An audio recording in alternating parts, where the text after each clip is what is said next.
ಕನ್ನಡ 10 ಶೋನಲ್ಲಿ ವರ್ತೂರ್ ಸಂತೋಷ್ ಹಾಗೂ ತನಿಷಾ ಮಧ್ಯ ಲವ್ ಇದೆಯಾ ಅಂತ ಕೆಲವರು ಪ್ರಶ್ನೆ ಕೇಳಿದ್ದು ಇದೆ. ಇದು ಶುದ್ಧ ಸುಳ್ಳು. ತನಿಷಾ ಅವರು ಈ ಹಿಂದೆ ಲವ್ ಮಾಡಿದ್ದಾಗಿ ಸಂದರ್ಶನದಲ್ಲಿ ಹೇಳಿದರು.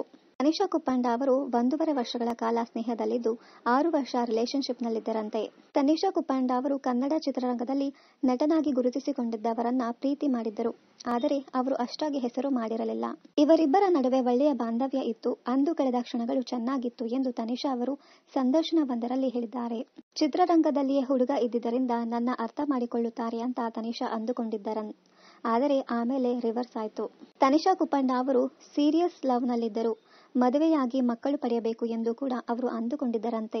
ಆರಂಭದಲ್ಲಿ ತನಿಷಾ ಕುಪ್ಪಂಡ ಅವರು ಏನೇ ನಿರ್ಧಾರಗಳು ತೆಗೆದುಕೊಳ್ಳಬೇಕು ಎಂದಾಗ ಬಾಯ್ ಫ್ರೆಂಡ್ ಬಳಿ ಕೇಳುತ್ತಿದ್ದರಂತೆ. ಪ್ರತಿ ವಿಷಯವನ್ನ ಹುಡುಗನಿಗೆ ಹೇಳಬೇಕು ಅನ್ನುವ ತರ ಆಗಿತ್ತಂತೆ. ತನಿಷಾ ಅವರು ಸಿನಿಮಾ ವಿಚಾರವಾಗಿ ಡೈರೆಕ್ಟರ್, ಪ್ರೊಡ್ಯೂಸರ್ ಅವರನ್ನ ಭೇಟಿ ಮಾಡಿದ ನಂತರ ಆ ಕೆಲಸ ಬೇಡ ಅಂತ ಹುಡುಗ ಹೇಳುತ್ತಿದ್ದರಂತೆ. ತನಿಷಾ ಅವರು ಆ ನಂತರದಲ್ಲಿ ಡೈರೆಕ್ಟರ್, ಪ್ರೊಡಕ್ಷನ್ ಹೌಸ್ ಜೊತೆ ಮಾತನಾಡೋದು ಬೇಡ ಎನ್ನುವಷ್ಟರ ರೀತಿ ತನಿಷಾ ಅವರ ಮಾಜಿ ಪ್ರಿಯತಮ ಮಾತನಾಡಿದ್ದರು, ಬಿಹೇವ್ ಮಾಡುತ್ತಿದ್ದರು. ಟಿಪಿಕಲ್ ಬಾಯ್ ಫ್ರೆಂಡ್ ತರ ಆಡಿದ್ದಕ್ಕೆ, ಎಲ್ಲದಕ್ಕೂ ಬ್ರೇಕ್ ಹಾಕಿದ್ದಕ್ಕೆ, ಚಿತ್ರರಂಗದಲ್ಲಿ ಕೆಲಸ ಮಾಡುತ್ತಿದ್ದರೂ ವ್ಯಕ್ತಿಯನ್ನ ಅರ್ಥ ಮಾಡಿಕೊಳ್ಳದೆ ಇರೋದಕ್ಕೆ ತನಿಷಾ ಹಾಗೂ ಅವರ ಬಾಯ್ ಫ್ರೆಂಡ್ ನಡುವೆ ಬ್ರೇಕಪ್ ಆಯ್ತು. ಇನ್ನಷ್ಟು ಕನ್ನಡ ಧಾರಾವಾಹಿ, ಸಿನಿಮಾ ಹಾಗೂ ಇನ್ನಿತರ ನ್ಯೂಸ್ ಅಪ್ಡೇಟ್ಸ್ಗಾಗಿ ಚಾನೆಲ್ ಅನ್ನ ಸಬ್ಸ್ಕ್ರೈಬ್ ಮಾಡಿ. Thank you.